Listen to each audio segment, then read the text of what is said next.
Stay tuned. We rely mainly on private and grant funding.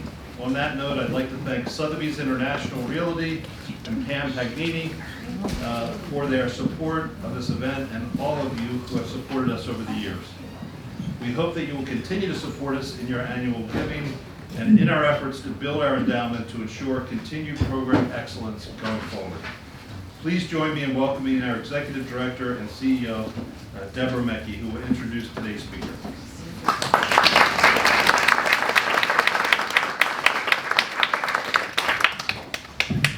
Thank you, Tom, and welcome everyone. It's so nice to see many familiar faces today. I want to thank Tom for his leadership on the Greenwich Historical Society Board and the American 250 Greenwich Programs Committee.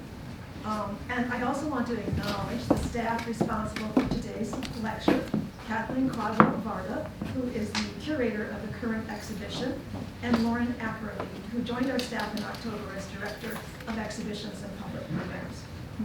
So to see some of the exciting topics that will be coming up, I think there are some flyers and cheers when you sat down, and of course our website will always continue to be updated and resources.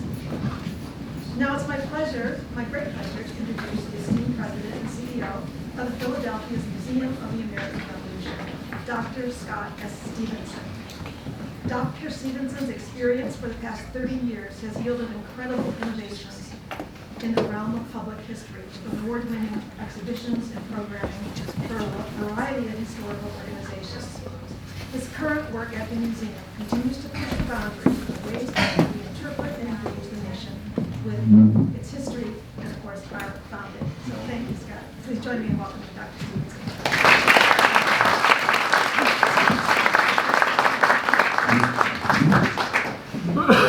Welcome. I can tell that football must not start till later in the day. And I did not realize we were going to do a reenactment of Below Ship on the Mayflower, but this is surely what all of us have ancestors who had this experience. So thank you for coming out on a Valley Forge-like day in January. I'm really excited to be here with you today.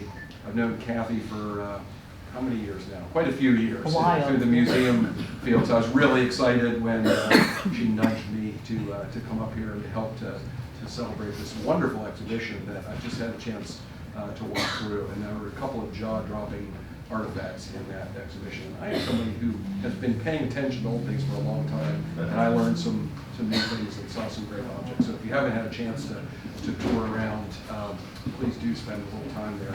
Especially appreciate, as I did, the effort to engage younger visitors. Now you might have to look down because they're at kid height, but some wonderful tactile interactives that are there that really spark young people's interest in history. And without a single touchscreen, which I've caught, I'm a bit of a Luddite when it comes to that stuff, as I'll talk about maybe a little bit. And I'm also, if I seem a little nervous and subdued today, it's because my boss is here. Morris, I don't know where you are, Morris Offit, the board chairman of the Museum of the American Revolution, is one of your neighbors here in Greenwich as well. So I'm very grateful to have worked with him for many years. So what I'm going to do today is sort of take you on a little bit of the historical journey through one of the core objects that's at the museum. And I'm curious, I've already talked to a few of you as you came in who said you visited the museum, but just show of hands, how many of you actually visited the Museum of the American Revolution already? I can tell it's a history-loving crowd. Yeah, that's fabulous. Well then, those of you who have been, of course, will remember George Washington's tent.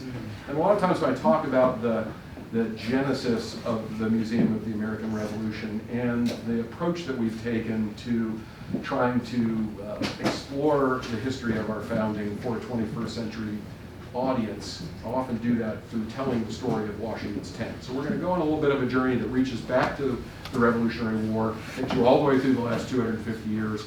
We'll do just a little bit of presentation about the experience in the museum, and then I want to preview the way we're going to be exploring the legacy of the Declaration of Independence on the nation's 250th. It's coming up very quickly. And the 250 actually starts this April, on April 19th. Those people in New England know, they don't know south of New York very well. Now, because we don't have a remote, I'm going to be doing this a lot. as we roll through a lot of slides. So let's see what I teed up next. Here it is. So I wanted to just orient you to where we are in Philadelphia. So if you think of Independence National Historical Park as essentially an L there, go ahead. Independence Hall, you've all heard of, at the little crook there. The next one will take us to the Liberty Bell Center, and Benjamin Franklin's house, Franklin Court, and Christ Church, one of the many historic congregations that are all within walking distance, the National Constitution Center, probably the first bank in the United States, I remember. And finally, last but certainly not least, the location of the Museum of the American Revolution. We're at 3rd and Chestnut Streets, just 2 blocks from the Penn's Landing and the Delaware River. So right in the historic core of Philadelphia. I call this the campus of the University of America. I mean, you can a deep dive. The Weitzman Museum of American Jewish History is located here as well. Philadelphia's wonderful African American Museum. So it's a really, really rich cultural campus. The shining star, of course, being the Revolution. And I think we have an image of it there as well. That's where you enter from 3rd and Chestnut Streets. Now, if I walk out on the terrace from my office and look across the street, that's the first bank of the United States, founded by Alexander Hamilton. It's the first building built by the federal government under the United States Constitution. And if you go to the next slide, if you look down Chestnut Street in about 1900, you can see the columns peeking out on the right-hand side there. This was sort of the neighborhood where not just the banking industry, with apologies to those of you who live in Greenwich and work in New York, but really the financial system was created in this part of Philadelphia. It was also the center of publishing in Philadelphia.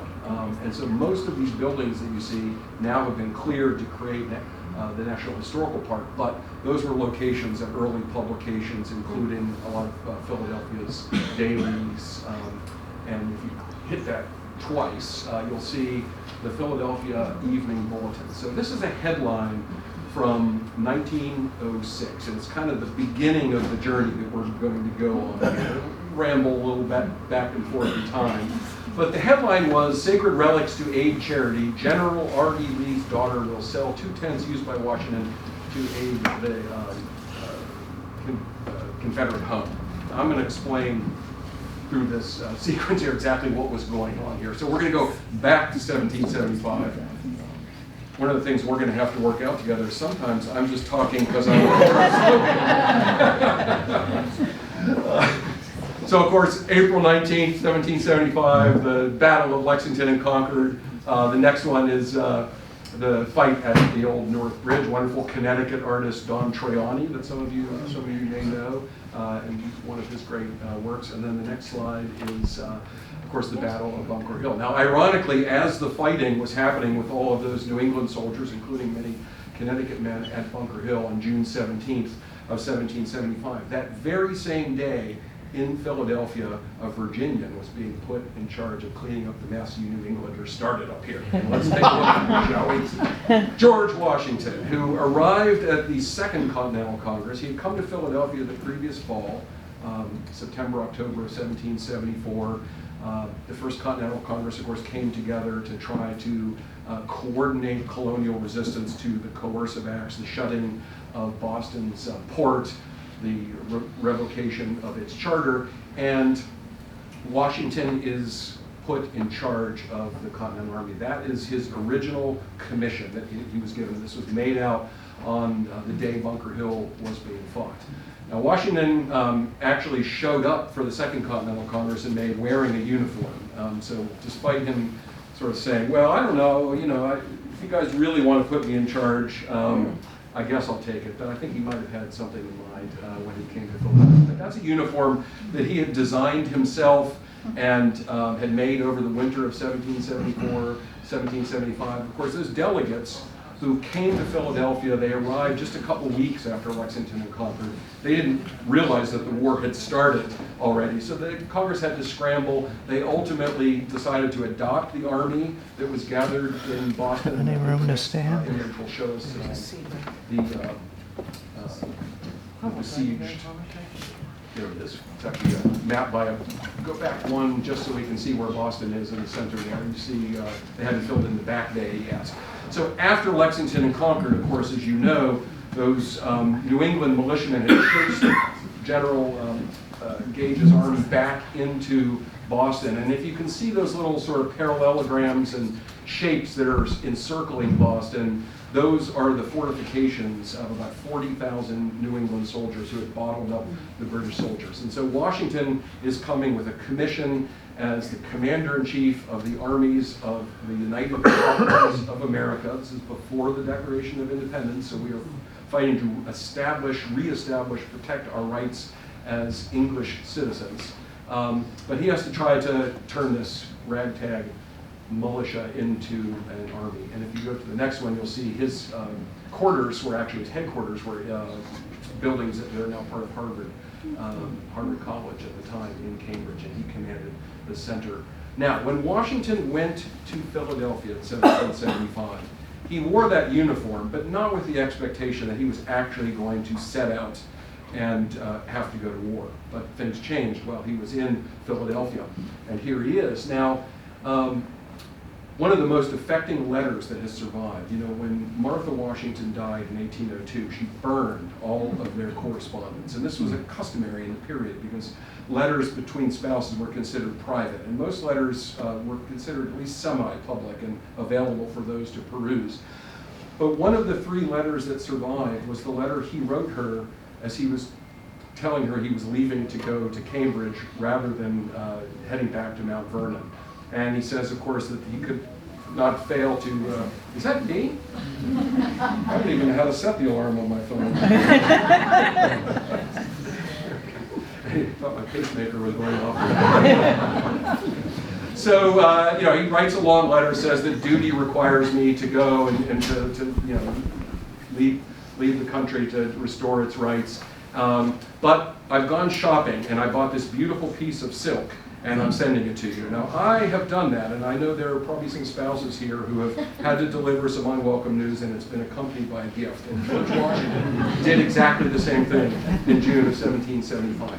So the consequence of that is that he did not bring any camp equipage along with him, essentially his camping gear. So by the fall of 1775, it's quite clear that despite the beginning of every war, you all know the story about the beginning of the Civil War, right? All the civilians in Washington, D.C. rode their carriages out to what would be the Battle of Bull Run, right? And oh, we're going to see the war's going to be over today, and alas, it was not the case. Remember all the flags that we sent to Iraq during the invasion, because this was all going to be a liberation that happened right away? All of these wars last much longer, and that was the case by the fall of 1775. It was clear that the British were in this for a while.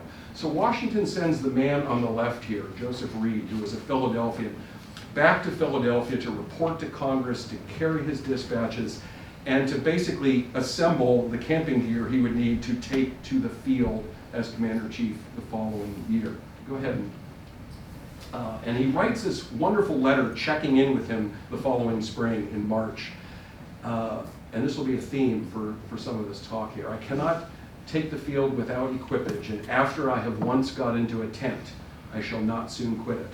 Now, Washington left Philadelphia in June of 1775 for Boston. And for 8 years, he was only at Mount Vernon for 1 week in 1781. So he might not have known what he was signing up for when he wrote this letter, but this phrase about when I once got into a tent, I shall not soon quit it, will be incredibly important for why we remember him, not just as a military leader, but someone who saves the Republic in one of its most fragile moments at the end of that war. Let's see what I decided to talk about next. Here we are. So what we know, because all the receipts have survived, is that Washington purchased a set of marquees. And these are two large, circular, kind of oval-shaped tents. These are period engravings, but they're showing you, we know from the surviving artifacts that they look very similar to this. On the top, a large dining marquee, the one that has survived, that was a replacement for the first one mid-war, is about 22 feet long, about a dozen feet tall, so it's fairly large. It's a big open area where you can set tables, you can have meetings, etc. His slightly smaller sleeping and office tent resembles the tent you see at the bottom here. It has a side entrance as opposed to an end entrance. And this was the only private space that first commander-in-chief of ours had in the period. Go to the next one here. So we know this because lots of people were writing about Washington's habits in camp. And I love this. This is from May of 1777 at the Middlebrook encampment in New Jersey. An old Virginia colleague of his who had fought with him in the French and Indian War as well, George Wheaton, writes home, and he talks about His Excellency, our good old general, has spread his tent and lives amongst us. People commenting, it was not the practice necessarily for someone who's a commander-in-chief in the period to be so present with the Army at all times. Certainly in winter quarters, it was not unusual for commanders to take leave, sometimes to cross the ocean in case of a British commander-in-chief, and to go home and then come back the following year. But Washington stays with the Army. Go to the next one, please. Of course, Valley Forge, you'll all recognize this wonderful painting, commemorative painting from 1888 by William Trago that's part of the Museum of the American Revolution's collection, and it's depicting Washington's army in its march into Valley Forge on December 19th of 1777. And this is a quote actually from his orders to the army. If you click one more time, this is the camp right before they march into Valley Forge, where these are general orders going out to the entire army with him, that he will share in the hardships and partake of every independence. There's a theme I'm going to hit on until you all remember it, and that is Washington remaining among his troops. Next slide here. This is one of the first European engravings that's done showing General Washington. There's tremendous interest, even in Britain, and particularly in France, about this general of a new republic. A sense that we're seeing the creation, potentially, of a new nation and a republic in America. And of course, these folks were keen students of history, and so their reading of history told them that republics are incredibly fragile. That, oh, go back, yep, there we are. That the biggest threat to a republic, of course, is often the military leadership, because that's where our kings come from, right? That's where dictators come from. They're usually the person who commanded the army. So the French and Latin here is actually from I cut off the bottom of the engraving, but in the image you see Washington standing before a tent with all the trappings of his military equipage. He's standing on shredded documents that include threatening pronouncements from Parliament, offers of clemency from the king. He's shown great disdain for those. He is holding a copy of the Declaration of Independence and the Treaty of Amity and Friendship between France and the United States. William Lee, who was his enslaved valet, who lived in that tent with him through the entire war, is holding his horse at the ready in the background, and there's a military encampment off in the distance. And the legend, General Washington, and the Latin interprets roughly as so that no harm may befall the state. This is the expectation, or the hope at least, that people had, was that Washington would not, if America was successful in, at this point, creating an independent republic, that Washington would, like the great Cincinnatus in the ancient Roman general who saved the Roman Republic and then returned to his farm. Everyone was wondering, what is this guy going to do at the end? It is present from the very first weeks of his being commander-in-chief, as he is on his way to Cambridge in 1775. He's approaching New York, and the New York Provincial Council, as Washington is coming, local militia units would accompany. He had mounted troops riding with him along the roads. Towns would write, congratulatory proclamations, and the New York Provincial Council wrote to him, again, saying, congratulating him and being entrusted with the sacred task of protecting American liberty, but also sort of burying within that, and I'm paraphrasing, but they basically said, and when our liberties are restored, you will go back home, Washington. And Washington writes a masterful letter back, and the phrase that we should all know is that he said, when we took up the soldier, we did not lay aside the citizen. So Washington, part of his role as commander is not just to confront the British, to lead troops, try to forge an army, but he has a political role as well. He has a political role to try to get Congress to support the army, but also to teach the soldiers the cause that they were fighting in. And this is going to become really important a few slides from now when the war is sort of coming to an end. So the next image here, again, reminding you of Washington. Here he is painted by Charles Wilson Peale. After the siege of Boston was concluded, he came to Philadelphia to report to Congress. And the next image is actually the ribbon that you see over his shoulder there. Now, remarkably, that original ribbon he gave to Charles Wilson Peale as a gift during the war, and it passed down. Peale, of course, established one of America's first museums in Philadelphia. At one point, it was actually installed in Independence Hall. He also collected natural history specimens, including items that had come back from the Lewis and Clark expedition later. The remnants of that, it spent time at P.T. Barnum, so a lot of things kind of fell off the turnip wagon along the way. But a lot of the items that are left ended up at Harvard at the Peabody Museum. Most of them are natural history specimens or anthropology specimens, but that ribbon was sort of hiding in plain sight and was rediscovered just a few years ago. And it's a moire, beautiful moire silk. Washington purchases this in 1775 because he arrives in Cambridge, and one of the things he realizes is New Englanders are incredibly democratic.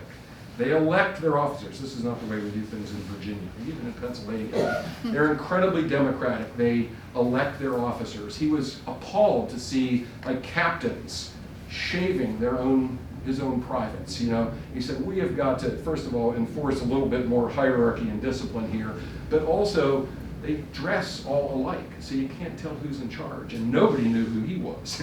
So he purchases this ribbon, literally in his account book, it says, for purchasing a ribbon to distinguish myself with. And his aide-de-camp had pink ribbons and green ribbons to try to distinguish them, so the army would start to recognize who was supposed to be in charge. But there was a problem with this. Go to the next slide there. This is a painting that Peale did in 1779. That's Washington after the Battle of Princeton. It was painted for the Commonwealth of Pennsylvania to actually hang in Independence Hall. And there you see that beautiful ribbon. But right about this time, people started to make a remark about another guy named George, who also wore a ribbon, a lot like that. And there was a rumor that started to circulate that Washington had been secretly made a marshal in the French army as kind of political protection, right? Because if you are the leader of a rebel army, probably you're going to end up at the Tower of London, right, with your head on a spike. But if you were a marshal of a foreign power like France, then you would not suffer that fate. And so there was a concern. People started to whisper about this. And so Washington had to remove any suspicion about that. That's when he gives that ribbon actually to Peale. And if you show the next image, there is a late war portrait of Washington in front of his tent, very symbolically, celebrating the British surrender at Yorktown in 1781. And you actually see, you know, the Peale family, starting with Charles Wilson Peale, his brother James, but actually several generations, they had a whole cottage industry of painting George Washington. And there are portraits of Washington that were clearly coming out of the studio during this period of transition. And so the Comte de Rochambeau, that we're going to talk about in just a moment, who was the leader of the French army that came to support American independence, the Peale portrait of Washington that he took back to France with him originally had the ribbon in it, and then Peale painted over it, so you could actually see it kind of like peeking through now after a couple of centuries. So they had to kind of correct some of that. Go ahead to the next image here, because I want to talk a little bit about the last sort of years of the Revolutionary War. And go ahead again. There's Rochambeau, who I mentioned. Again, just pointing out that these ribbons were used all through European aristocracy. So you can see how somebody would start to go, wait a minute. You said you weren't going to be an aristocrat, you weren't going to be a king, you got to get that ribbon off there. Now, on the left-hand side, hit one more time to see the detail. This is an engraving of the siege lines at Yorktown in 1781. Go ahead. And what I love about this is, first of all, Washington and Rochambeau's headquarters are next to each other, but even this was engraved after a drawing from a Continental Army artillery officer, and they've used little icons of tents to show them the camp. Because we know Washington's living in that tent that entire time for at least 8 or 9 months of the year, sometimes later into the year, is living in that tent through the entire period. And so they thought it appropriate to recognize that through this map that was engraved and printed in Philadelphia in 1782. And go ahead.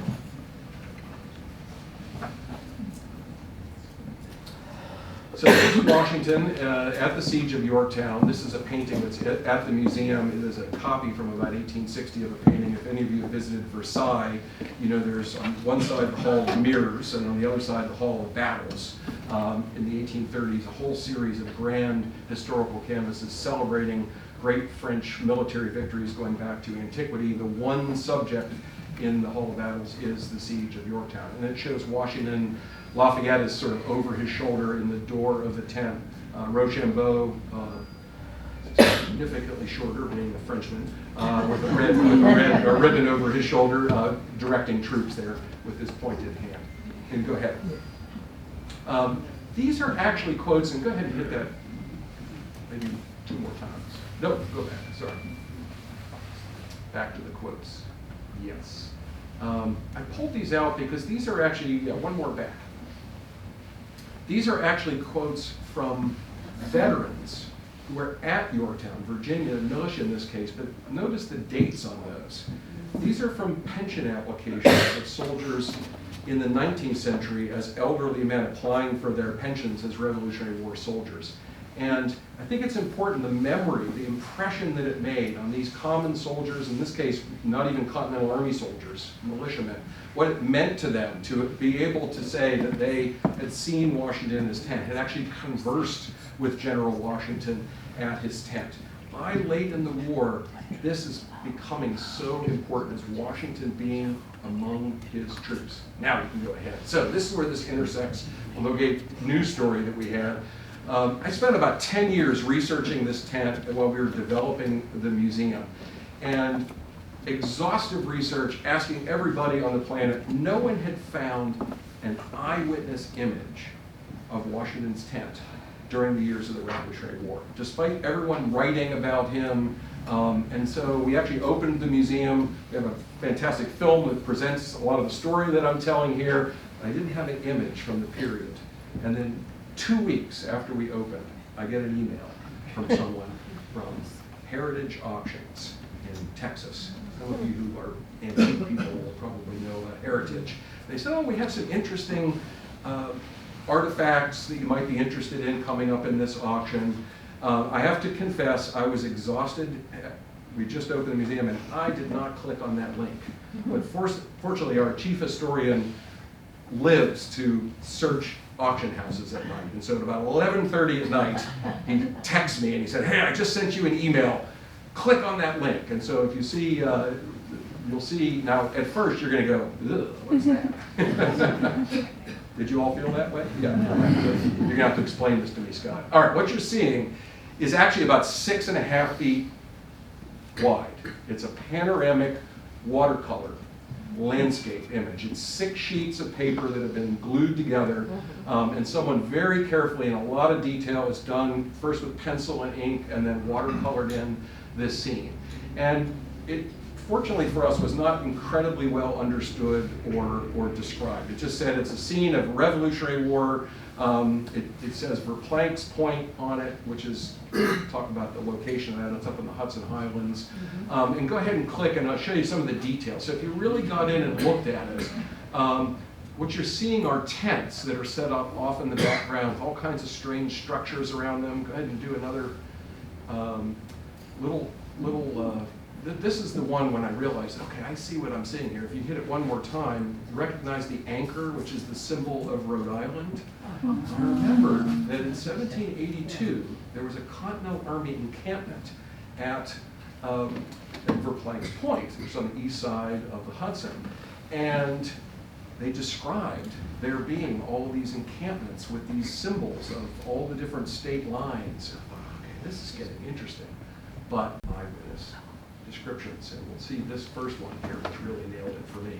I actually texted this back to Phil Mead and said, I think this is what we're looking at. So this was a French officer, aristocrat who was with the French troops, who met with Washington and was part of the encampment there for Planks Point, where he talks about there being a hill that looked over the camp and an assemblage of tents, which he recognizes the quarters of General Washington. And then this next one really nailed it. So this is actually, George Grieve was an English observer who was with the French troops there. But he's describing this big, expansive encampment, talking about that group of tents, and then looking out over the entire encampment. Predominant was that of General Washington. So needless to say, we had to have it. Fortunately, nobody else figured it out, and it did not have very many zeros behind it when the hammer went down that day. So we were very happy to add it to the museum's collection. Go ahead, I'll show you, give you just a little context for why this image is so important. So you'll recognize this is mapping the Washington Rochambeau Revolutionary Route, which of course comes through Connecticut, and that's the area we're looking at, where the arrow is indicating, just south of Newburgh. In the Hudson Highlands. Go ahead. One more time. Zero in a little bit more, and then hit it a couple times there. I just want to show you, that's New Windsor. West Point, as you go down, if you've crossed the Bear Mountain Bridge, that's the one on the, down by Anthony's Nose. Peekskill, which was a major Continental Army depot. And one more time, we'll show you Stony Point. Yeah, one more. And then one more. So that's showing you Stony Point and Verplancks Point. This is the first place where the Hudson River north of New York sort of narrows. So it's the place where you can cross easily from New England to New York and to the southern colonies. Of course, the British strategy through the whole war is to try to cut off New England from the, they thought the sane people that we can bring back live west and south of the Hudson.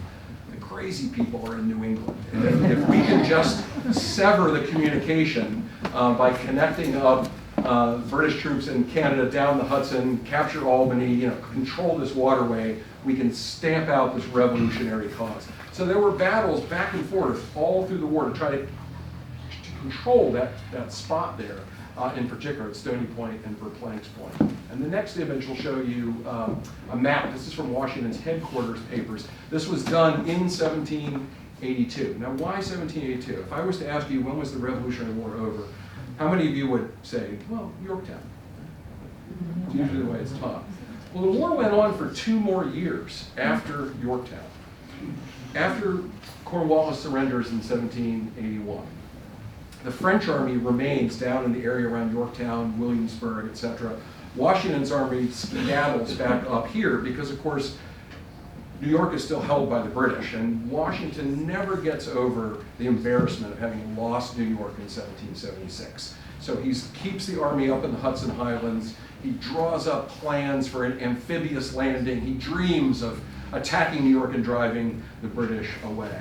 And the Americans needed to keep France in the fight. Now the war has become global at this point. The fighting is really in the West Indies is heating up. In fact, Admiral de Gras's French fleet has gone to the West Indies because one of those little islands that produces sugar in the period is far more valuable to a European power than all of North America at this point. At least that's their perspective at this point.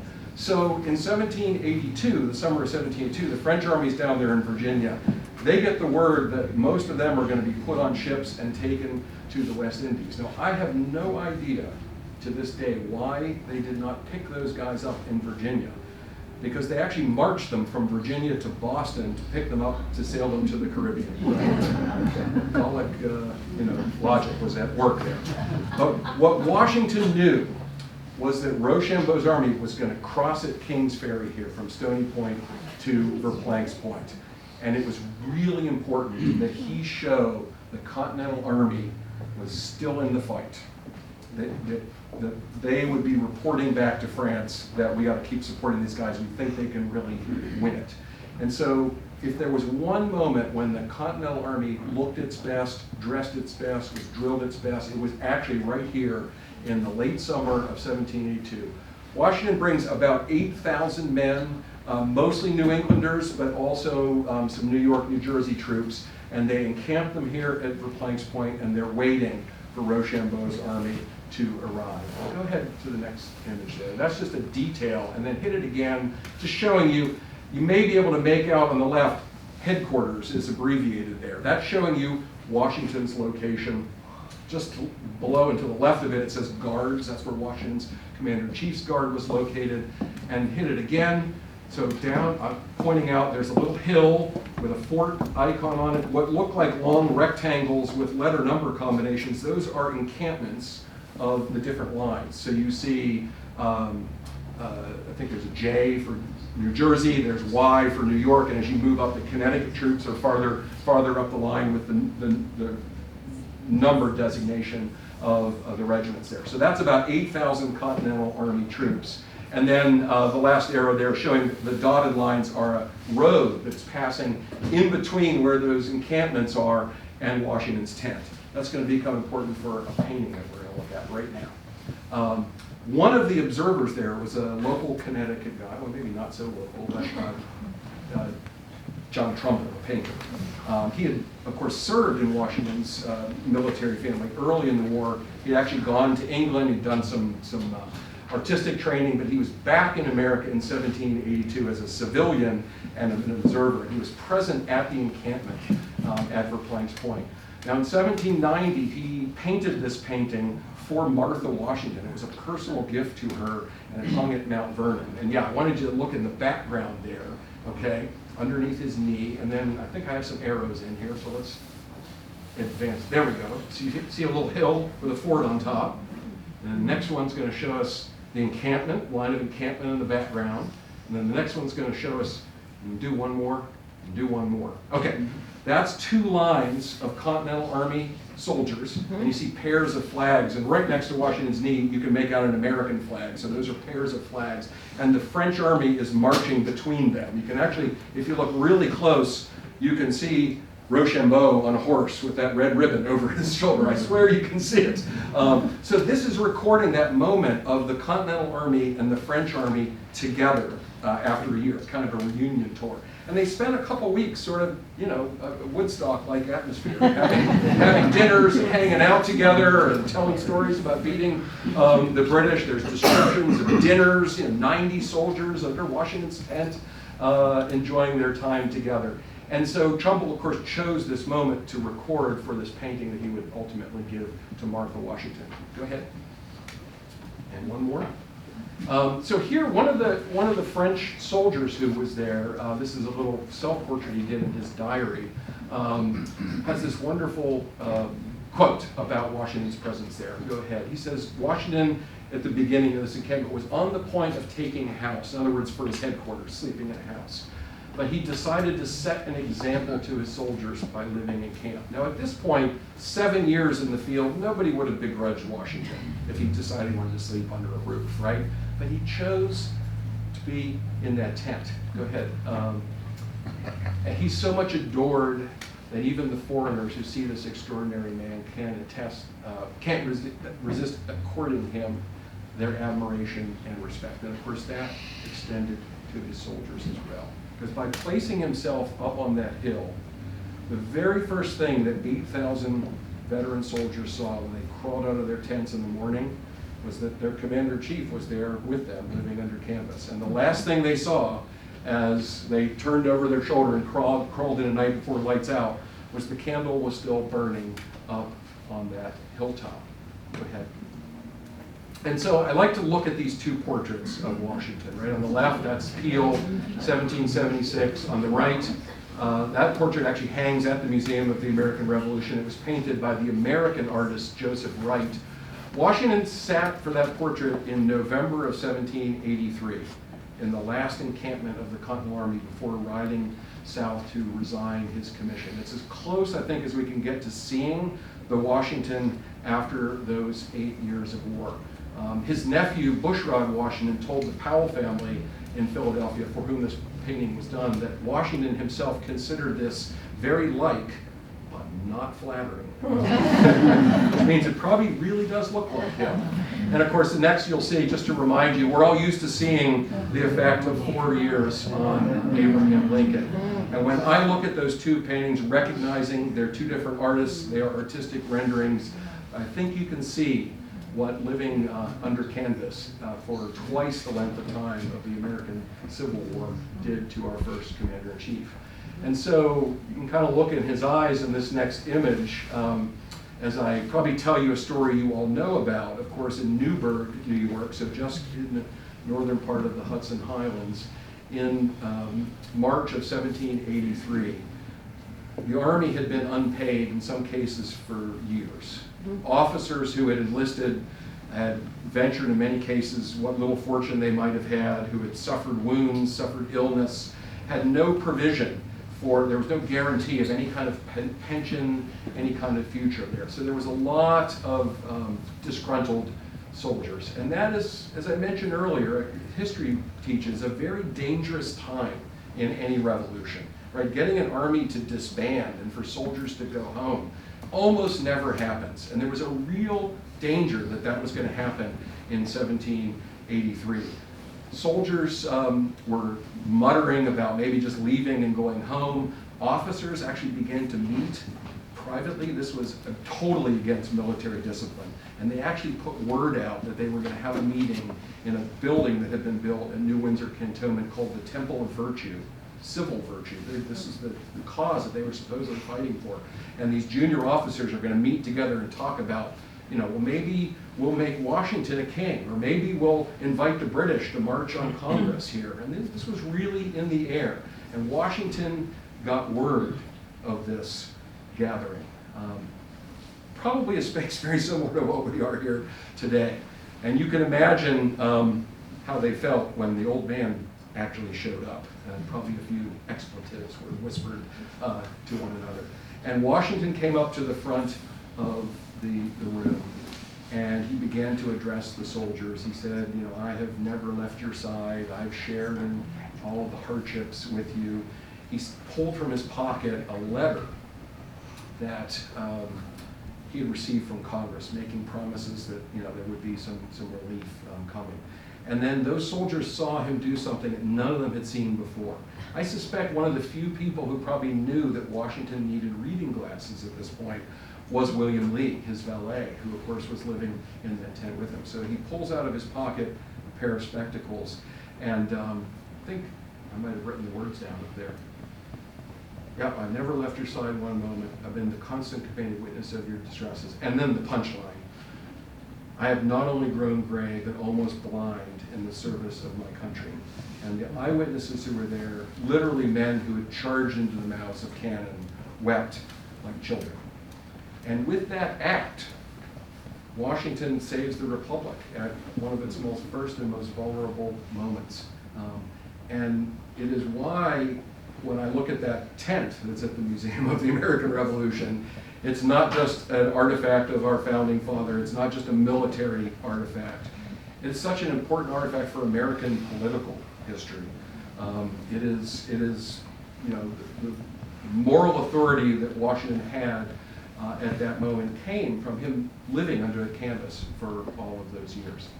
So let's see what comes next. Washington, of course, at the end, when the peace is signed, rides to Annapolis. And do you know why Congress was meeting in Annapolis? Why? They were meeting in Annapolis because it had become so dangerous in Philadelphia. Because there were literally disbanded soldiers walking around the streets with bayonets asking to see their congressman. And so literally Congress went to Annapolis. Does any of this resonate with you all today?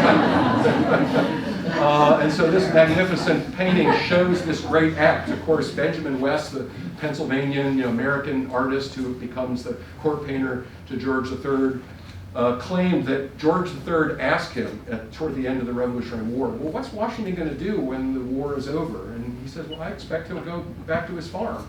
He says if he does that, he'll be the greatest man in history.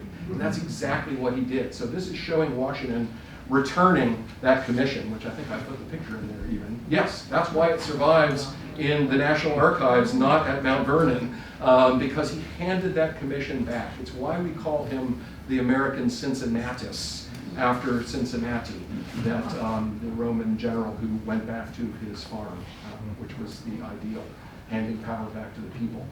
Now, Washington, of course, comes back into power and will hand power back a second time after his terms in Congress. This painting is of Martha Washington and George Washington with their adopted grandchildren. Of course, these were from Martha Washington's first husband, Daniel Parke Custis, and the little boy on the left, named after his adopted great-grandfather, born in 1781, so the year of Yorktown, George Washington Parke Custis, will be the person who carries forward the legacy of Washington's tent next. Let's go ahead. The building where the tent was stored is still standing right next to Mount Vernon, this new store here. We actually have letters. Washington, preserved his military papers. He recognized that these were going to be an important source for the nation, understanding how it had been born, his uniforms, his military equipment, all of that very carefully brought back. And we know that the tent was actually stored in this little building. There's letters to nephews of his who were farm managers, asking them to take them out, to air them, make sure they didn't get mildewy, put them back in there. So we owe them, in this generation, to the preservation of the object into the 19th century. And then go ahead. So there's Washy, as he was known. That was the family's nickname for him, George Washington Parke Custis. And go ahead. He, of course, built a house on land that he inherited, named for an ancestral home in England called Arlington. So this is Arlington House. Go ahead.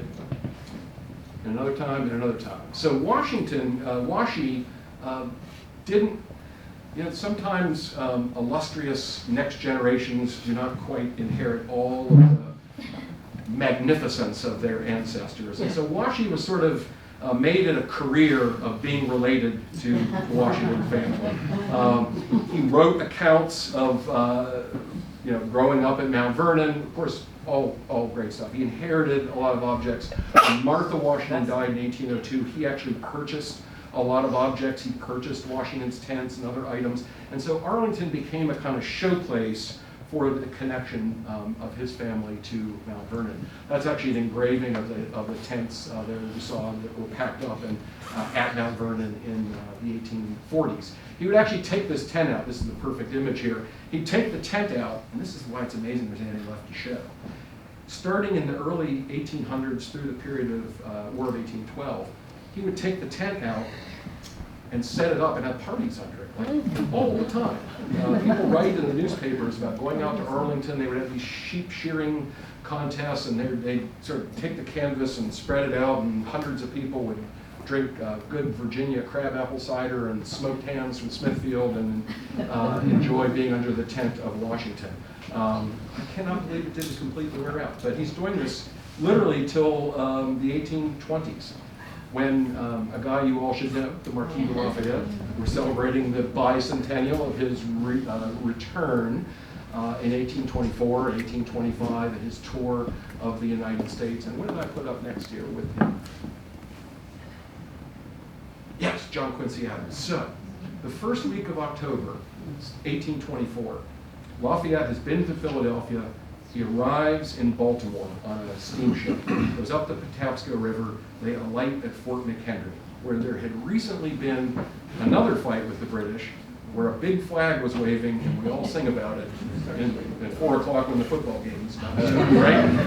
And they actually brought the Star-Spangled Banner out and flew it again.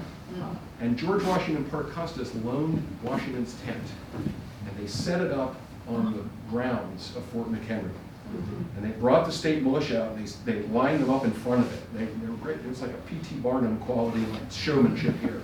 Lafayette, the elderly Lafayette, comes walking up, and at an appropriate moment, they beat the drums, they open their ranks, and there's Washington's tent, which he had not seen for 50 years at this point. Not only that, underneath that tent were surviving officers from the Continental Army, from the Society of the Cincinnati, and Charles Carroll, who would be the last surviving signer of the Declaration of Independence. And so those men came together and wept as thousands of people stood around and saw this moment underneath the tent. John Quincy Adams, who of course is a 9-year-old boy, had climbed up on the roof of his house with Abigail to listen to the far-off Battle of Bunker Hill. I mean, we don't think about this generation as being witnessing these events, but of course he had lived it himself. He was Secretary of State about to be elected president. And that night, in a dinner in Baltimore, he gave this wonderful toast that we have up here, remembering that scene, the tears of glory, gratitude, and joy shed under the tent of Washington. So the tent's becoming a sort of proxy for Washington himself. People are recognizing its connection to the creation of the Republic. And but a few years later, George Washington percusses, there he is, photographed by Matthew Brady shortly before his death in 1857. His daughter in 1833, there she is, with a Virginia name if there ever was one, Mary Anna Randolph Custis, marries a dashing young officer and then in the United States Army, who is Robert Edward Lee.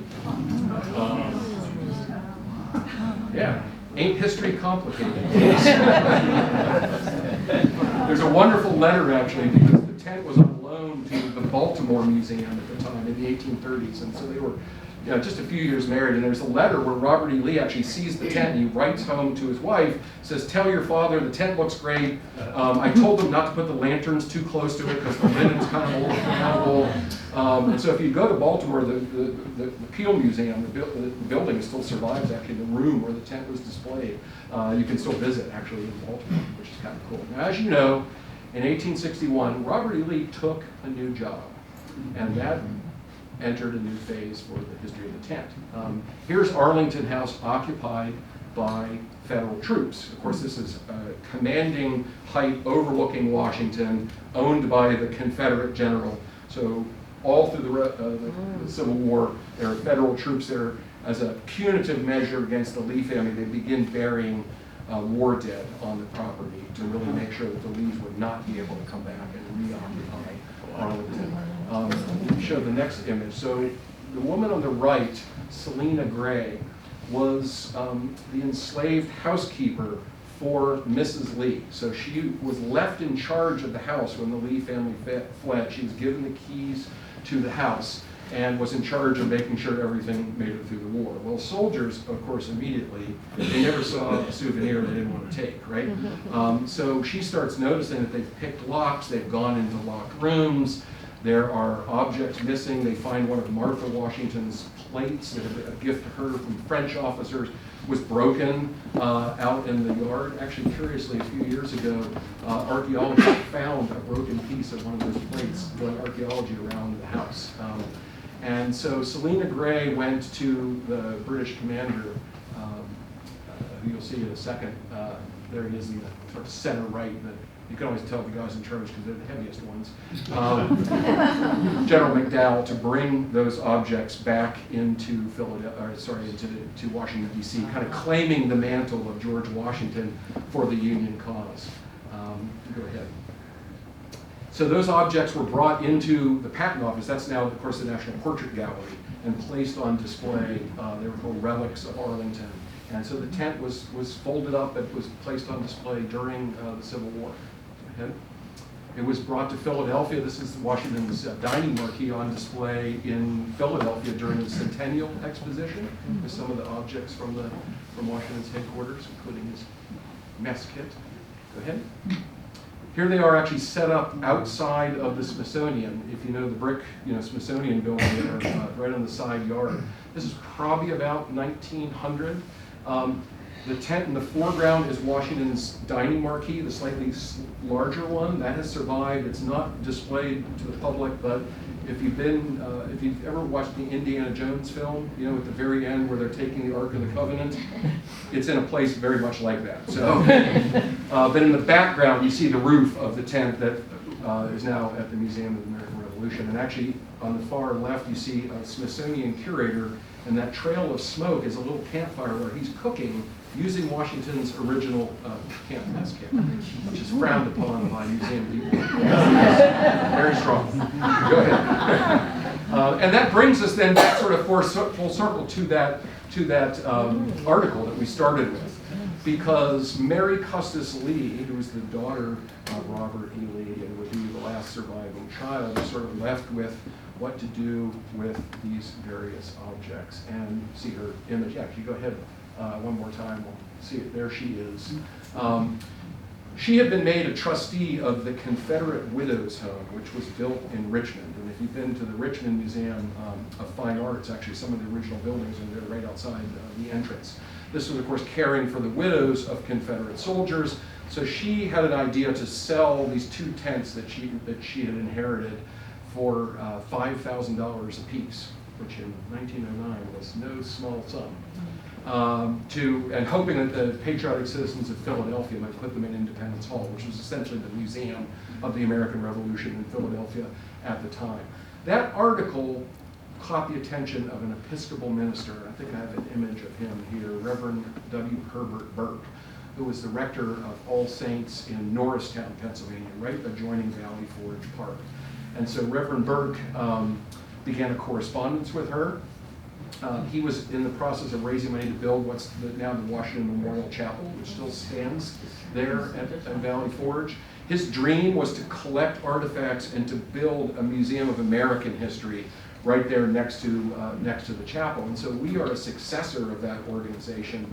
His collecting, which began before the First World War, actually extended until his death in 1933, and really began with the acquisition of the tent, is what launched this very long startup project called the Museum of the American Revolution.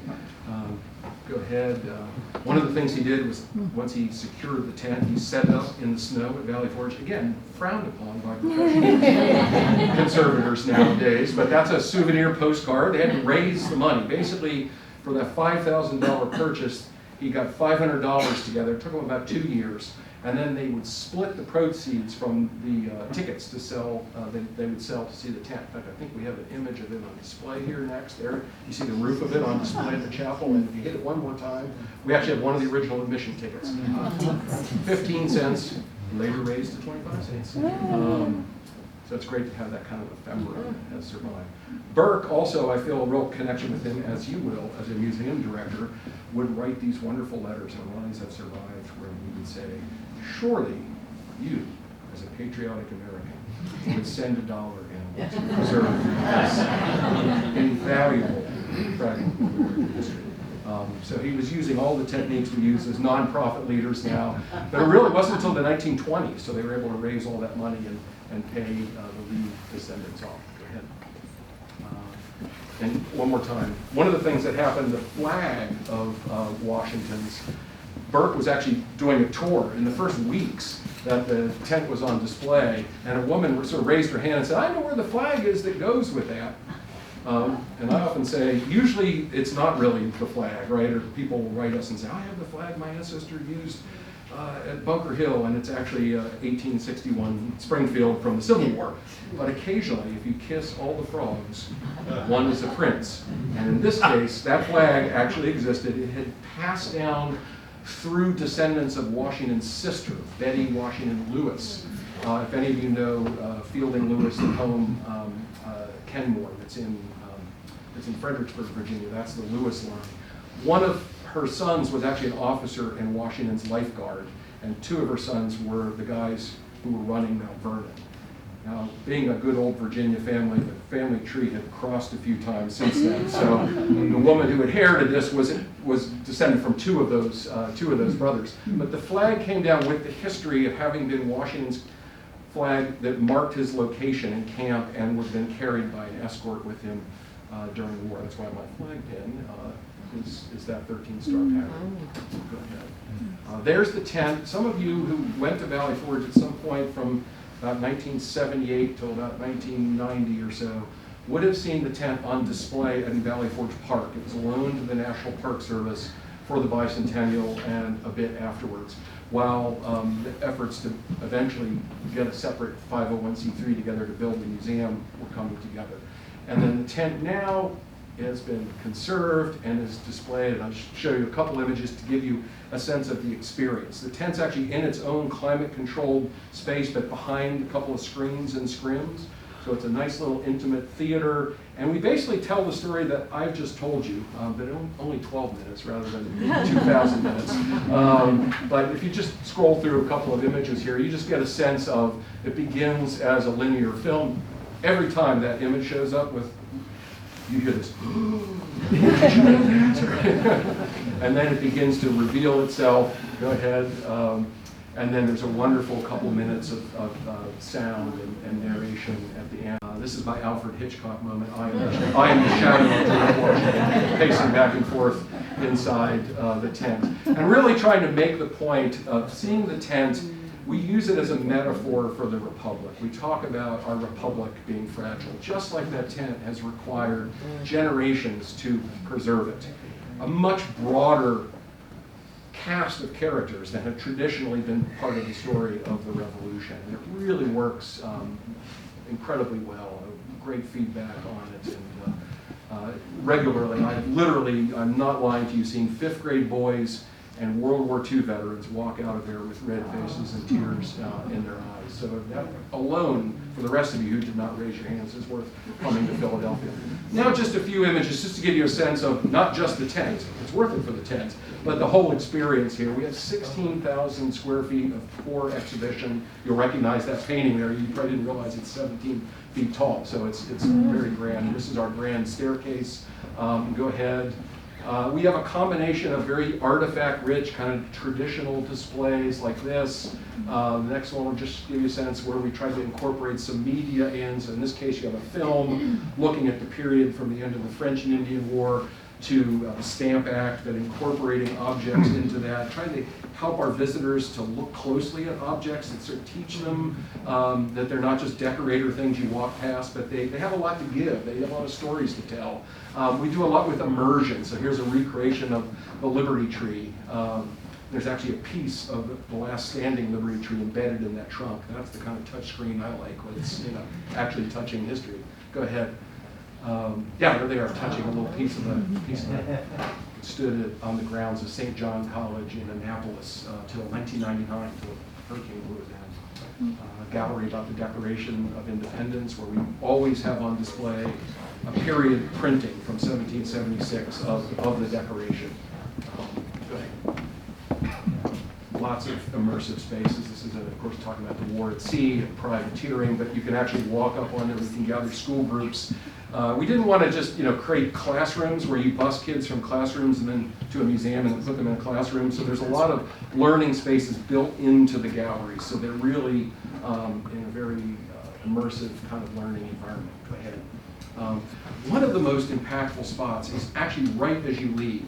So if you are a school kid who's coming, you're broken down into a group of about 15 students with one of our educators. You're going to spend about an hour going through the story of the Revolution.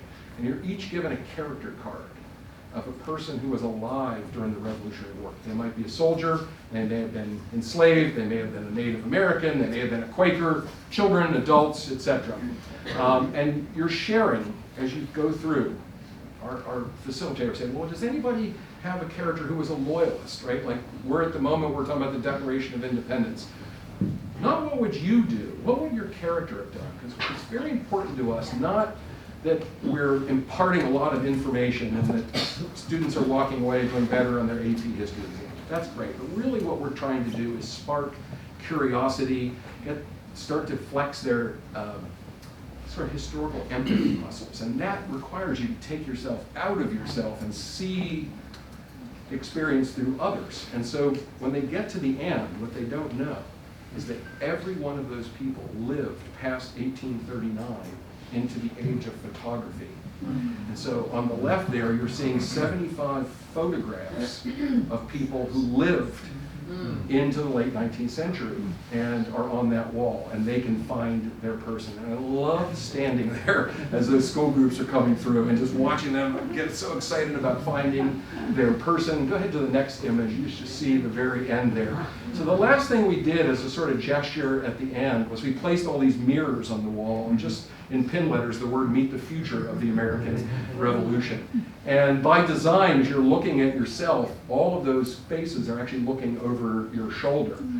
And it's wonderful to stand there and prompt kids to ask them, well, now what do you think that means? And at first some of them are like, you know, and you ask them, well, what were the causes that these people were fighting for, right? And they'll often talk about liberty or, you know, what was in the Declaration of Independence? And then you'll ask, well, does that apply to everybody now? Is it perfect? Well, no. Well, who's responsible for that? And I've seen them go, me? Yes. I've met people outside those doors. This was actually, I swear this is a true story. I'm standing outside the tent theater. Door opens. Elderly gentleman with a cane walks out. He has got a D-Day veteran hat on. Tears rolling down his eyes. It's like, are you okay, sir? I'm thinking, you know. He said, no, it's that film. He's talking about the tent. He's like, people don't remember all the generations, all the sacrifice. And I'm like, sir, I'm appreciating the irony of this. Like, no, this isn't about me. Like he was, you know, so that was enough of an experience. I literally turn around and I see three women, an older mother, like a grandmother, a mother, and a maybe 12-year-old daughter standing there. And they're like, literally physically shaking. And I was like, oh God, what's going on here? I run over. I said, are you okay? And the mother said, oh no, it's those mirrors. She said, like, the revolution isn't over. Like, yeah, we have to do something. I said, you got it. That's what we're trying to do. And so that's sort of like what we built and opened in 2017. So with just a couple of minutes, I just want to talk about 2026 and sort of the next phase of what we're doing here. So let's say, yeah, one more there. So we're going to open in October an exhibition that I'm incredibly excited about called The Declaration's Journey. And what we wanted to do is, you know, the core exhibition does a really good job of telling you what happened in 1776. You know, we take you through how did they debate whether they should declare independence or not, what were the arguments for and against. We have objects and documents that relate to that story. Philadelphia is going to be a site of World Cup games in 2026. Literally on July 4th, there's one of the World Cup games playing. We're always a global city, but we're really going to have a lot of international attention, in addition to being the location of the Declaration of Independence and all of the international attention that's going to bring to Philadelphia. We felt that it was really important to reflect on the impact and continuing significance of the Declaration of Independence over the quarter millennium that we're celebrating right now. And so the Declaration's journey is going to do that. I just want to hit a couple of sort of chapters of that story to give you a sense of the kind of stories and objects that will be on display starting in October. And of course, since we opened the museum, we have the opening paragraph of the Declaration of Independence inscribed in stone. We point out that there are 116 declarations of independence of new statehoods that have been created since 1776, 32 of them since 1989. And so there's something to that story. It'll be an exhibition that has an incredibly broad and diverse cast of characters, looking at the Declaration as a living document, as a dialogue that America has had with itself, but also with the world about what do we mean when we say that governments are instituted to do good for the people, that sovereignty rests with the people, not with a monarch, that all men are created equal. Now, the very first story, we had to send the Declaration out to the world somehow. And we found this incredible story that begins just a block from the museum on Market Street. The man in the center here, Jonas Phillips, was a German-Jewish merchant whose office was right next to the printing office of the official printer of Congress, John Dunlap. And on June 28th of 1776, he writes a letter to a business correspondent in the Netherlands, sort of writing the news. But he's actually writing in Hebrew, which is kind of like writing in code in the period. You knew not too many people were going to be able to read this political news that he's sharing. So he writes about Congress having come together and issued a declaration of the entire nation, as he puts it. He says, "I'm enclosing a copy." He writes a bill of exchange right here to make sure his mother would have spending money because she was in the Netherlands. Now the letter and the bill of exchange had been found a number of years ago in the British National Archives outside of London in Kew, in an archive called the Captured Ships Papers, because this little package was put on a ship in Philadelphia, sent to St. Eustatia in the West Indies, and then on its way to the Netherlands, it was intercepted by a British ship. And there is an entire archive of intercepted mail from the Revolutionary War that has almost not been touched by historians. But it was believed that the declaration, that the British, in their indignation, must have ripped it up and thrown it away because it wasn't tucked in with these two things. Well, a researcher of ours who's working on the exhibition with us actually discovered it had just been misfiled in the same folio. And so we're bringing back, literally for the first time since 1776, that Dunlap broadside with Jonas Phillips' letter and the bill of exchange. Now, Phillips was a member of Congregation Mikveh Israel in Philadelphia. And Philadelphia's Jewish community were, in many ways, the first group of people who looked at the Declaration of Independence, and particularly all men are created equal, and then used the tools of government to try to make that apply to them. Because Philadelphia had written a revolutionary constitution in 1776. It was actually the most radical of all the state constitutions. It was a unitary, one-house legislature. There was no executive authority. It was just a committee, etc. Anyone could vote. I mean, you could vote as a Jew in Pennsylvania, but there was a religious test to hold office, and you had to swear that you believed in the truth of the New Testament. And they said that is not treating us equal. And so Jonas Phillips was a group of 5 men who actually purchased from a printer in Philadelphia a bound set of all 13 state constitutions. This has survived, by the way, and it's annotated because they went through and said, aha, in Maryland, Georgia, there's, and then petitioned to have Pennsylvania change its constitution, which it did in 1790. And so it's a great reminder that none of these documents were perfect at the beginning, right? They all required the democratic action of people advocating for themselves. So we're really excited to bring the story sort of back to light. Go ahead. Now, it gets even cooler. Jonas Phillips' grandson, Uriah Phillips Levy, who became admiral in the Navy of the United States, commissioned a statue of Thomas Jefferson. He revered Jefferson, revered him so much that when Congress would not appropriate the funds to purchase and save Monticello, he purchased and saved Monticello. He was the owner of Monticello, and commissioned a bronze statue from a French sculptor. The plaster copy that was painted, he donated to the city of Philadelphia, I think in 1834. And it stood until just a couple of years ago in City Hall. It was actually removed. I think it's now at the New York Historical Society. But that quote there, pointing out that for him, Jefferson's greatness was about his role in creating a nation in which religion didn't make them ineligible for political or governmental life. Go ahead. Of course, we've got some great objects. That is Louis XVI's personal copy on the upper left, bound in red Morocco leather, of the Declaration of Independence. That will be in Philadelphia.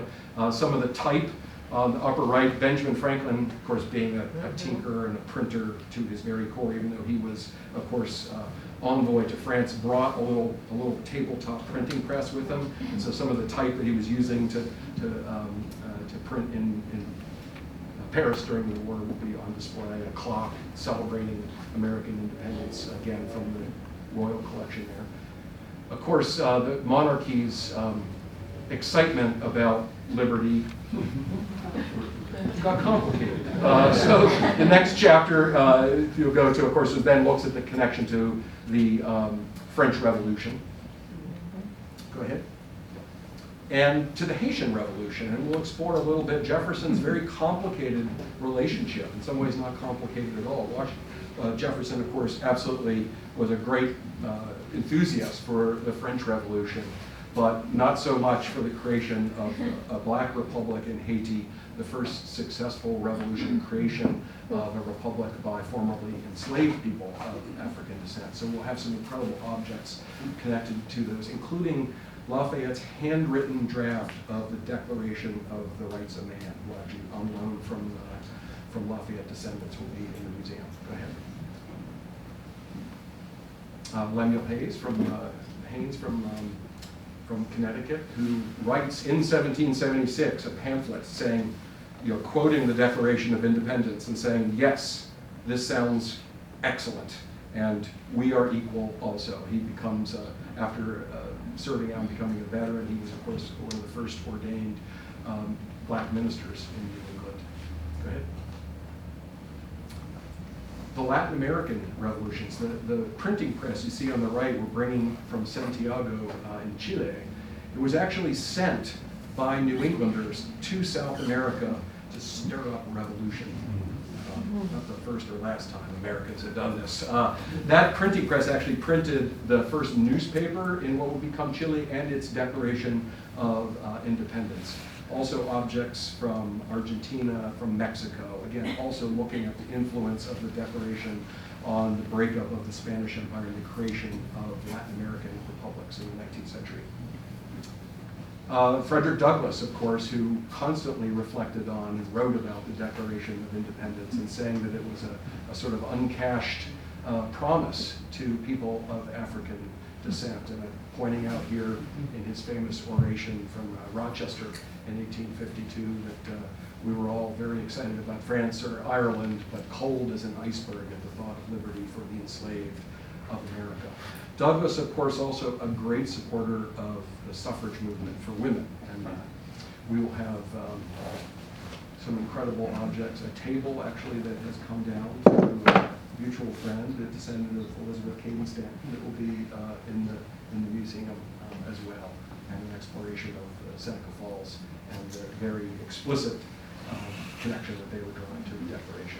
Go ahead. Civil War, both sides in the Civil War proclaiming that they were the actual inheritors of the spirit of the American Revolution, and so we'll explore that as well. And then a story that really is not known at all is all of the international declarations of independence where people came to Philadelphia because of its symbolic importance. At the end of the First World War, of course, the breakup of the old Austro-Hungarian Empire, the Declaration of Common Aims, which among other things created the nation of Czechoslovakia, was actually signed in Independence Hall on the table using the Philip Syng ink stamp. I mean, they wanted to tie the creation of these new nations to our own.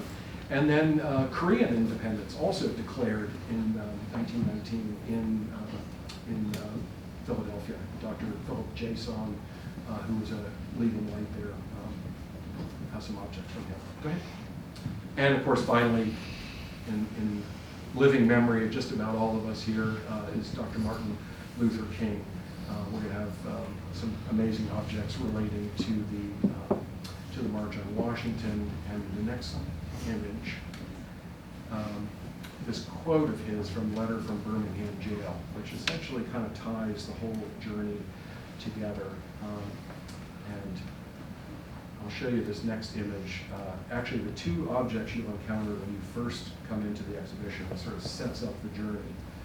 Some of you will recognize Jefferson's writing arm Windsor that he supposedly wrote the Declaration of Independence on, which will be on loan to us for the first 6 months of the exhibition from the American Philosophical Society. But that is the original bench from Martin Luther King's prison cell in Birmingham, where he was sitting writing about the Declaration of Independence. And so we'll sort of start with that provocative juxtaposition and then send you on this quarter-millennial journey. And along the way, some incredible objects reflecting the early gay rights movement. We have one of the earliest surviving pride flags that will be on display. So we're really trying to cast a very large net, and to connect all of these, not just national declarations of independence, but seeing the Declaration as an important statement about human rights that continues to be something that shapes our lives today. That's probably where we said the end. Yeah, I quote Robert Frost at the end. If any of you know his poem, The Gray Cottage from 1915, the story is that he's walking along with a minister along a country lane here in New England, and there's a little cottage that the minister tells him a story about the widow who had recently died who lived there. And her husband had gone off to fight in the Civil War and had died.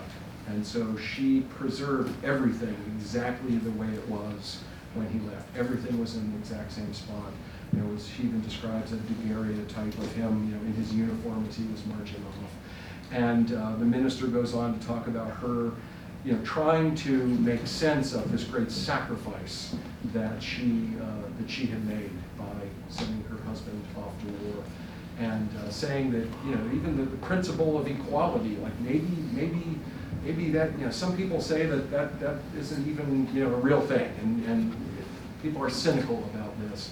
And he then talks about, he says, there's a great line there about how he doesn't use Jefferson's name, he says the old Welshman. He says, the old Welshman has put this idea of equality in our heads, where it will remain for 1,000 years, and he lands by saying each age will have to reconsider it. And that's really what we're trying to do, is approach this story as we do in the museum, and I think more broadly as places like the Historical Society here are thinking about how to engage the nation on its birthday. It's to ask questions, offer evidence, but maybe not lead with answers. And I think the way we often used to experience museums was this authoritative space where history was something you excavated and put on display.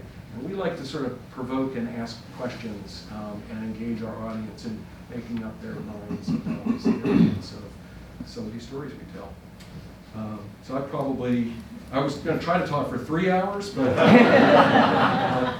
maybe somebody has a question. And so, yes.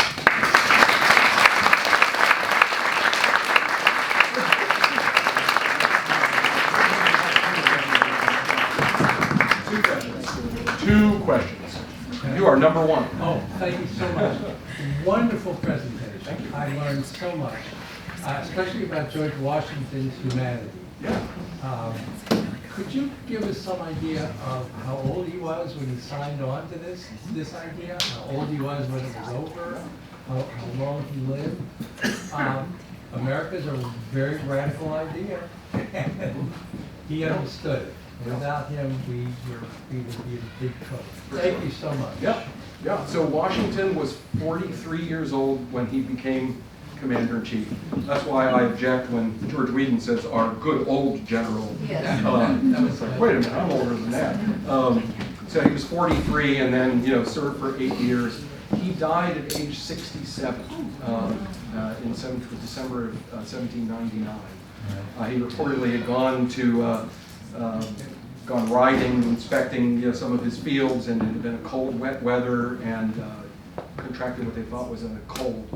But his doctor, using the old practice, now largely discredited, of bleeding, kept opening veins and bleeding him, and certainly weakened him, and there's probably some sort of viral infection. So he then belonged to the ages. Thank you. Yeah, sure. Yes. So again, I join that gentleman in thanking you for an engaging and witty presentation. And I think all of us are now excited to visit the Museum of the American Revolution. I understand that you're going to be talking about continuing the journey to a more perfect union. But I was wondering, in looking at these images from John Trumbull's The Battle of Bunker's Hill, which is at the Yale University Art Gallery, to scenes of Washington's family together at a table. In both those images, you have an African-American black man standing there behind someone or in the shadows on one side. And then, of course, William Lee, I believe it is, who you mentioned all the way through. How do you contextualize that for for the diverse audience that you have when they're going through those areas of the museum? Yeah, thank you very much for that question. We recognize building this museum that the first problem is we don't have photographs from the period. And think about the power of a Ken Burns film that's photographs, and a Ken Burns film that's like grass swaying and buffaloes walking through like the power of looking into the eyes of a human and having an emotional kind of human connection is almost irreplaceable. So we had to really think about how, are we going to make visitors feel like any of this really happened? Thanks to Peter Jackson, orcs and wizards seem real, in a way that the founders don't, right? And so we wanted to, how do we sort of, first of all, connect to the humanity, and then also how do we broaden who we think of when we say the founders? It's not just the people standing around looking at a piece of paper in Independence Hall. So we employ lots of different exhibit techniques, as you'll see when you visit the museum. We use some media. We try to use really well-chosen images and graphics. We do have that problem of the representation is not equal in terms of the visual material that you have. And then a really sort of very old school, but actually very effective technique we used was life cast figures. So these are like the old wax figures you saw in your museums, right? And I had to convince a few board members that this was going to be okay. But we have probably about 30 people who are represented in groups, in single kind of portraits, etc., through the museum, trying particularly to lift up the stories of like younger people. So like Joseph Plum Martin is 15 and a half years old, at the Battle of Kips Bay, and he's depicted there. So we have a lot of young people that are mixed into those scenes. There's a wonderful company in Brooklyn, Studio Ice, that does these figures, and we recruited them to kind of help to put a face on there, and particularly to bring the diversity into the story, so that you're seeing people of African American Indian descent who are given sort of equal visual representation in the story. I think it's also important that while we are trying to make sure as much as possible people are seeing themselves reflected in the story, to me it's even more important that, as I mentioned earlier, historical empathy. It's actually the most important thing is that we see something in ourselves in someone who's actually not like us. So an example of that is we have a gallery that we produced in partnership with the Oneida Indian Nation in New York. And it's a space about half the size of this room with life cast figures of a group of men and women, all based on real people who we know were documented and lived in that era. And they are chronologically in 1777. It's like the midst of the Revolutionary War. And British troops are coming with other Haudenosaunee Iroquois people from the West. The Patriots are there, and you can't be neutral. You have to make a decision about what you're going to do. And so they are debating among themselves, and you are experiencing arguments back and forth about, should we, this is a dangerous world, and making the wrong decision could be a life and death consequence for us. And that, when we produced that and opened, it was right in the midst of when things really got heated up in Syria. And if you think about people, and it's not the only place in the world, but it was very fresh at the time, people living in a community where you did not know who was going to actually be the power controlling your home there and affecting the lives of your family, your community. And so that was a sort of a hook for us with visitors, particularly younger visitors, high school students, college students, they could connect with that story, not because they were Haudenosaunee people or that they were Syrian. But what we're trying to get them to do is to see that there are a lot of universal human predicaments. So we actually talked a lot as we were developing the museum. We can't tell the whole story of the revolution. You've got to sort of pick and choose. So we picked people in communities in predicaments that are facing a challenge, and then hopefully you will be able to put yourself into that scene and have your perspective change. And I'll tell you just one of the most impactful conversations, experiences I've had in going on 8 years now in the museum was actually before we even opened. We brought our first class of educators together for intensive training over about 6 weeks before we opened the museum. And part of that training was to bring them in and screen that Washington tent film. And it's a great place to do that and then have a conversation because it's a nice, intimate, 100-seat theater. And so the film, played, the screen went down, it was kind of a quiet moment. And one of our trainers said, anybody want to share any reflections? Now, one of our staff members, Denise Valentine, very, very active African-American tour guide in Philadelphia, very politically active. When some of you may have heard about the President's House in Philadelphia when that was being built, that's the site of Washington's, the Washington, and also telling the story. There was a lot of pressure from Philadelphia's African-American community to tell the story of the 9 enslaved people who lived there. So Denise was coming from a very sort of strong perspective on this story. And she was the first person who stood up. And she said, you all know me as Denise Valentine, but my maiden name was Washington.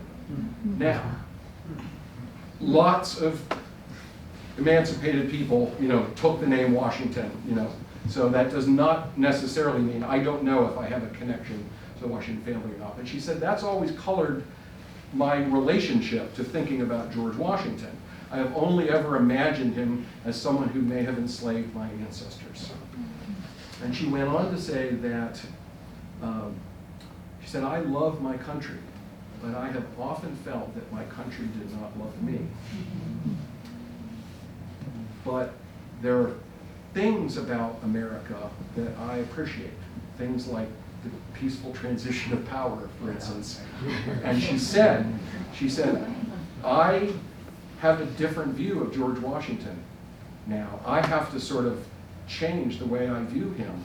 I only thought of him one way before, and now I realize he's responsible for things I did not realize that he was responsible for.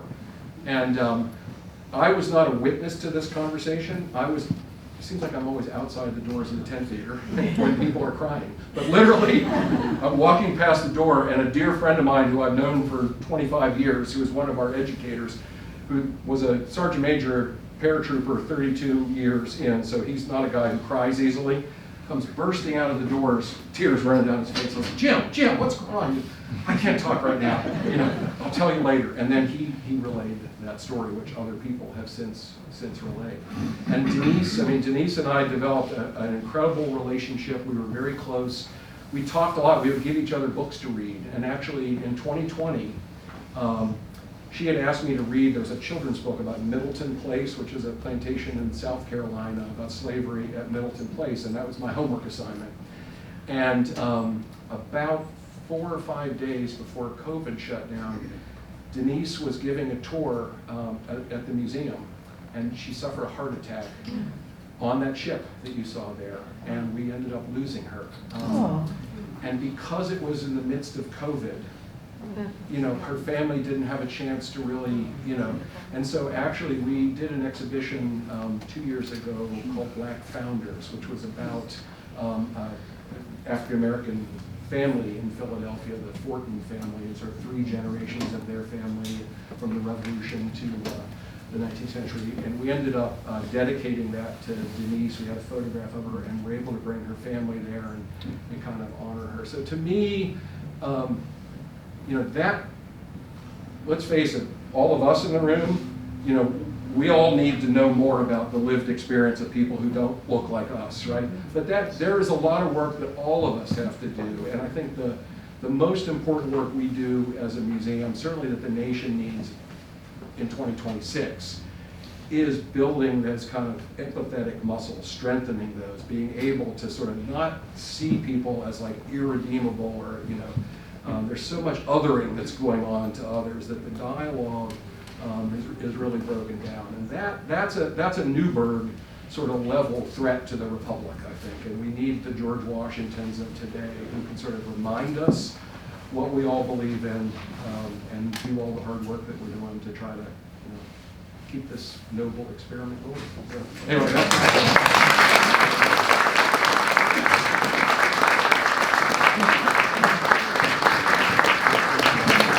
I hope you'll be back for more.